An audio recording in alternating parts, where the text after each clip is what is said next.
Vous êtes chez Dimbi TV News. Abonnez-vous sur Dimbi TV News. Abonnez-vous sur Dimbi TV News.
Shalom.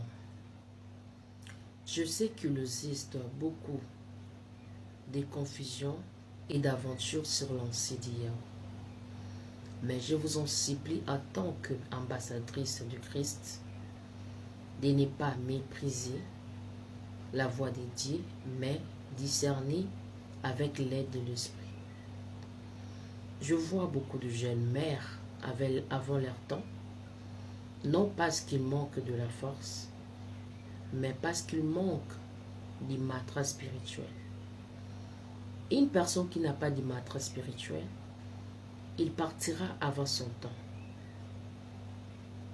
Et puis, aujourd'hui, on nous a appris la mort de notre sœur au nom de Madame Elombe. Je vois beaucoup plaire cette dame-là à leur façon. Alors, c'est le monde, le médecin qui nous ont confirmé que Madame Elombe, elle est morte. Et moi, je sais que cette dame-là, elle n'est pas morte. Elle est dans la proie du tourment.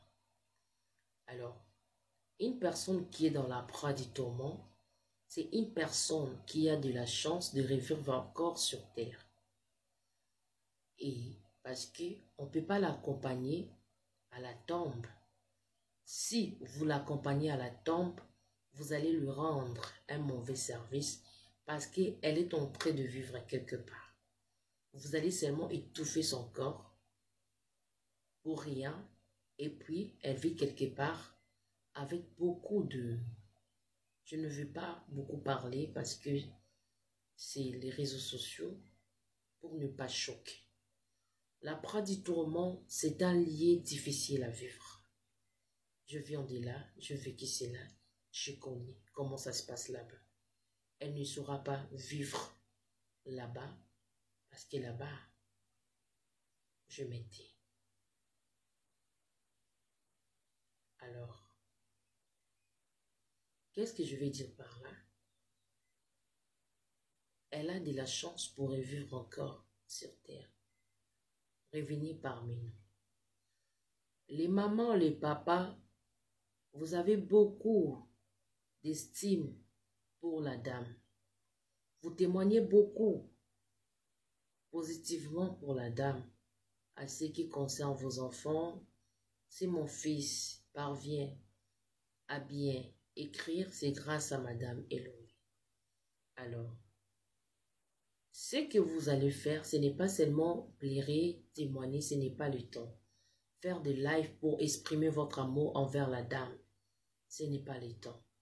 Ce que vous allez faire, tous les enfants que Madame Elombe a enseignés, ici-bas, amenez les enfants dans la morgue. À partir de la morgue, on va faire sortir le corps de Madame Elombe dans une salle d'exposition des morts, une salle de mort ou une salle de repos. Je disais que arriver avec les enfants dans la salle où on va exposer le corps de Madame Elombe, que ces enfants puissent entourer son corps pour implorer miséricorde en faveur de Madame Elombe. Après faire cela, ils vont citer le nom de Madame Elombe 3 fois. Citer son prénom. Et puis Dieu va la faire revenir à la vie pour continuer sa mission, car elle est partie avant son temps. Alors, une fois les enfants arrivent là-bas, Bopé Sabango Malobate, Baluba Makambo Izouta na kati ya motema na bango, Nzamba yokaka prière ya bana, parce que bazaba innocent. Bazaba innocent. Et quand ils vont finir à implorer miséricorde en faveur de madame, Bako cité Kombo Naye 3 fois prénom Naye, elle va revenir à la vie, non pour juger, non pour condamner, Bato Baza Simaniwa Naye, mais ce qu'elle va dire, ça va édifier le monde. Ça va édifier et ça sera pour la gloire de Dieu. Et à Kokoma Motonasika, la seconde vie naïe, on Nzambe, à Kosala pour la gloire naïe. Soyez encore bénis. C'est dans Sidi Yahweh et négligez pas mes discernements. Merci. Shalom peuple de Dieu, nga Nzambe asalanga ngolu, mon cœur, oh nazoe pa na Nzambe, nga soki mutu akufi, auti kokata kaka motema boye, Nzambe alakisaka nga sika mutu wana akei, soki mutu wana akei amoni Nzambe na yebaka, soki ake na ye de tonga na yebaka. Donc ba mosusu na lingana na nga nde koloba te, na moni na nga ezala moko. Donc mutu nyonso akataka motema na mboka oyo ki etambolaki na toile, to na yebi te, donc o na yoki kaka lisolo na ye to likambo na etungisi nga soki kaka. Donc na lali na butu Nzambe akoyebisa nga sika mutu wana azali, eza bato ya mboka na biso, eza bato ya libanda na yebaka na nga. Melelo na butu Nzambe ayeko, donc na yeko mona Madame Elombe. Na moni Madame Elombe aza kokima esima na ye batu epele baza kolanda ye. Alors tango aza kokima mbango yo kaka na binyabo inanga na salibina nini, na salibina nini. Alors na yokaki bruit na musika na yebaki te. Siko tango bruit wana ezopusana, nga na moni comme si nazalaki na église, mais eza ko se ressembler le ko l'église et quoi là, eza nazalaki na se ya poto moko ya lumière, eza likolo na nga lumière za ko éclairer sika nazali, alors que tout autour libanda molili makasi comme si pourrait eza te. Alors nazo ka bruit na libanda nazo comprendre te na ebite banani bazo bunda likambo nini ezoleka. Mais tango na vandi na pouf na moni ye akoti esika nazali madame bobangai natala bonga yo kufi ngodi oh no bombo ndenge ni yo si okufa na yo so okufi na yo habite na kufi te tala bazoboma ngai bazolandanga baboma ngai ils veulent ma vie. Qu'est-ce que je fais du mal? Je ne sais pas, madame. Qu'est-ce que je fais du mal? Je ne sais pas. Na kufi na nute bazolinga baboma ngai. Alors tango yazo bimelinga bongo azoloba bongo bato wana ntango bayaki bamoni lumière base stoppe libanda lumière tala libanda moye bakota eza te tala bato bamato banini biloko ya mabe okese babeti oka mbala moko kufi mbala moko tala bato nde naye kocomprendre ke babomi ye koboma epuis aza koleka baza koluka bakanga ame na ye ils veulent mon étoile, ils veulent ma vie. Donc bazoluka bakanga étoile na ye bautilize yango alors aza kokimaka nano na maboko ya bato. Ntango nga nazo comprendre te nga somo eleki nga tangaka lokwa biso bato tozalaka ke moto basi bayebi soki akufi olie ata nazwa nano ye na protege to naloba na ebombama boye nazwi meme temps ya kosala eloko wana te nga somo eleki nga mena kobombo ndenge nini oza lisusu te ya solobanga nakufi te nazali madame ebomba ngai nga mpe na bina kobombo ndenge nini yo kufa de kufi deja yo kufi okokota epa na nga ndenge nabi te madame nakufi te ebomba nga alors na kati ya discussion wana nakufi te ebomba nga ils veulent ma vie, ils veulent mon étoile, ils veulent ma vie, ils veulent mon étoile. Paf na ye ko vision na nga eye kokata mpo na koyebisa bandeko mosusu eke soki oza na étoile oza moto oza kose sentir ke capable na eloko moko bote nzambe asala yo oza ndenge mosusu na baninga eke nzambe apesa yo bakalite na moko boyeba kose protéger yeba kose garder yo moko te me lukaki ozala mpenza na nzambe azala appui na yo parce que eza na bavoleur ya baétoile eza na bavoleur ya bavie ayibayiba kaka eloko oza nango mpo bakende kosalela mwana moke boye bato ebele boye likambo nini eloko nini ezoleka bazolanda ye boye balingi basala nini bazokende na étoile yango wapi. Alors ma sœur mon frère mibatela na kwe na yo place ozali et puis nzambe azalaka nzambe angolu mpe ya mawa akoki mpe kozongisa moto na bomoi aza na makoki ya korestaure donc koresusite bato mosusu me mpo na ngai révélation ekataki wana parce que ngai mpe nazoyoka ye somo lokola moto oyo asi akufa pembeni na ngai ebandaki kofaire pere ngai moye nabomba ye ezalaki te me nazomona bato oyo bazoya kobundisa ye baleki ebele message atikeli nga kaka ke ils veulent ma vie, ils veulent mon étoile. Que Dieu vous bénisse. Cette dame, Maman Elombe, cette maîtresse d'école primaire qui amusait les enfants, qui les faisait rire, qui les faisait danser, elle apportait de la joie, bien sûr. Elle est morte. Je ne la connaissais pas. Mais ça me rend tellement triste. Par cette histoire, ça me rappelle combien au Bénin, quand les colons sont venus, le Béninois utilisait le vaudou pour envoûter leurs frères. Il les faisait tourner sur l'arbre à l'oubli pour les envoyer en Europe, pour que les colons le prennent comme esclaves. En fait, des fois, quelque part, le problème de l'Afrique, moi, quand je m'interroge et que je lis l'histoire, je me dis pourquoi notre sorcellerie ne peut pas nous aider à évoluer. Les autres ont utilisé la magie noire, la magie blanche pour les technologies, pour faire évoluer leur pays et tout. Nous, on est toujours là, un petit succès au bois qu'elle est maladie. Je suis même sûre que cette femme-là, elle n'était même pas monétisée sur TikTok. Parce qu'il y a beaucoup des influenceurs sur TikTok qui ont beaucoup de vues en RDC, mais ils ne sont pas monétisés parce que la RDC n'est pas éligible. Donc, il faut passer par une autre personne, ça devient long. Peut-être qu'elle n'était même pas monétisée.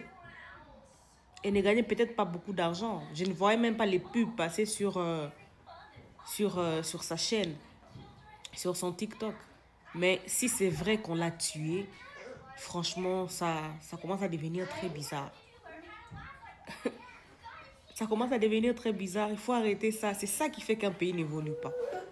Si tu trouves qu'une personne fait un truc que tu as toujours voulu faire, la compétition, elle est belle. Va créer aussi ta chaîne, fais tes trucs, fais danser les enfants.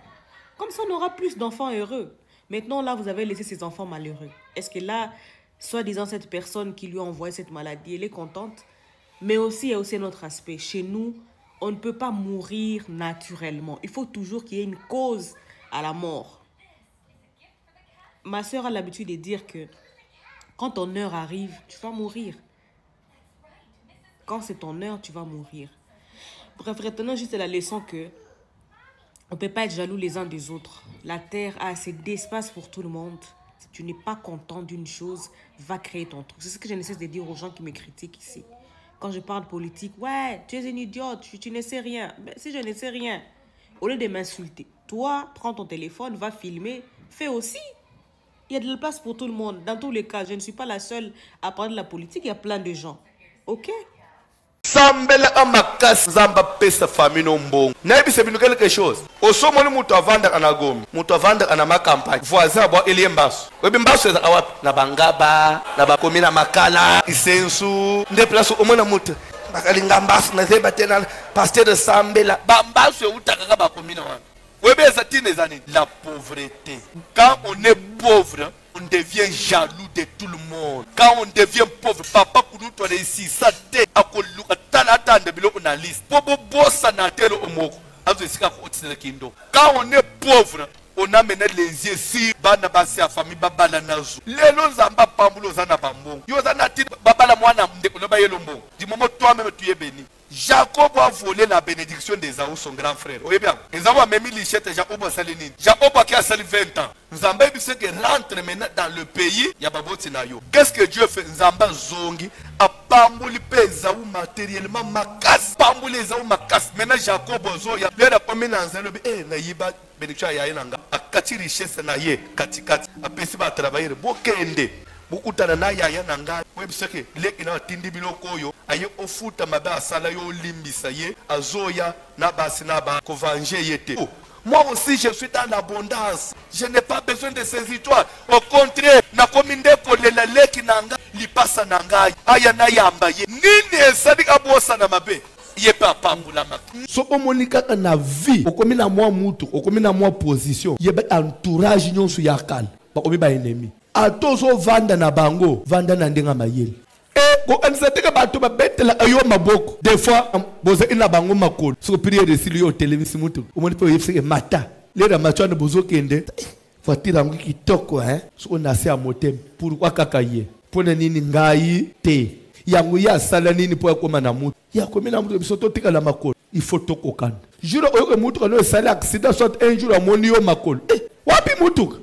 Mutu keza na problème et pourtant comment osunga biso menacer à motema lobi lelo to matana ye moto tokokana batu nyonso bozo landanga fungula mato ilandanga na bandeli na Afrique soki yo bandi olie fufu mutu botambula ina ya azana fufu te okomi ennemi na ye jour akoyo ke fufu ekimi yo pour lui c'est un ouf de soulagement tokokani tozo isukomela maite to sala boye to sala boye mbaji oyo makambo omeli yete asuna musala te usepeli pona nini tokokani.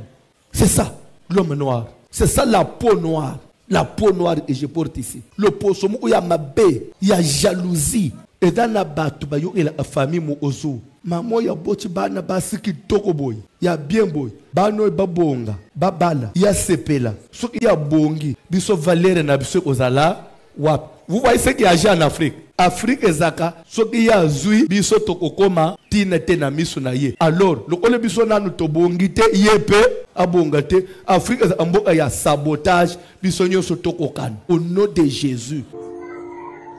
Pour l'info, et dans la salle de classe pour donner cours Maman Elombe. Madame Elombe, la salle est vide.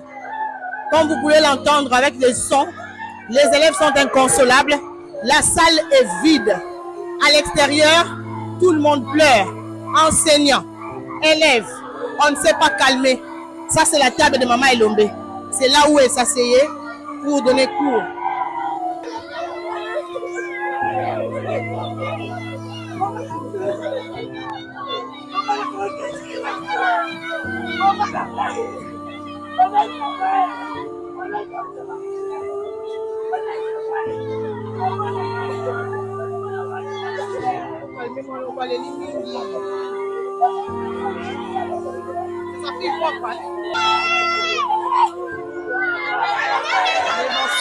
Comme vous pouvez le voir, Courant Info est sur terrain.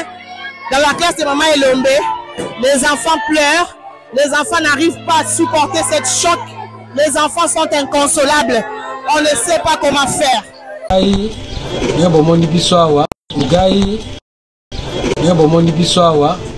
Famille biologique ya Bonnet Elombe yango. Oyo na gauche nanga tata na ye Pascal Elombe. Ngai noko na ye biologique. Yaya na mama na ye Ngai Boni Yanvwa. Toye kopesa ba détail ba précision pona liwa ya Bonnet. Bonnet azalaki hospitalisé na centre hospitalier moko ya place. Ba famille esali nyonso ba camarade mususu basali nyonso malheureusement Nzambe abengisi ye. Yango wana tozana mawa mingi. Ibo tozana mawa mingi ko perdre moi na 28 ans. Tozali pena très touché Nandenge peuple congolais bato ebele comme yebana kimingi baza ko approcher biso ko kabola mawana biso mais loko tingi to loba yango akufi famille et mandaté mutute à 5 enquêtes famille et mandaté mutute à la autopsie akufi na malade yango na biso toza kozela o nyonso azali na mawana biso ebele tisa baza ko se manifester ko pembe na biso ko kabla mawana biso eloko toza nango ya koloba yango wana ezali likambo ya gauche droite te mwana akufi na maladi tozobonga mapoto kunda ye bino so boko yeba programme pour ça fini ba atanga topesi bino merci mingi topesi bito sepeli mingi tozana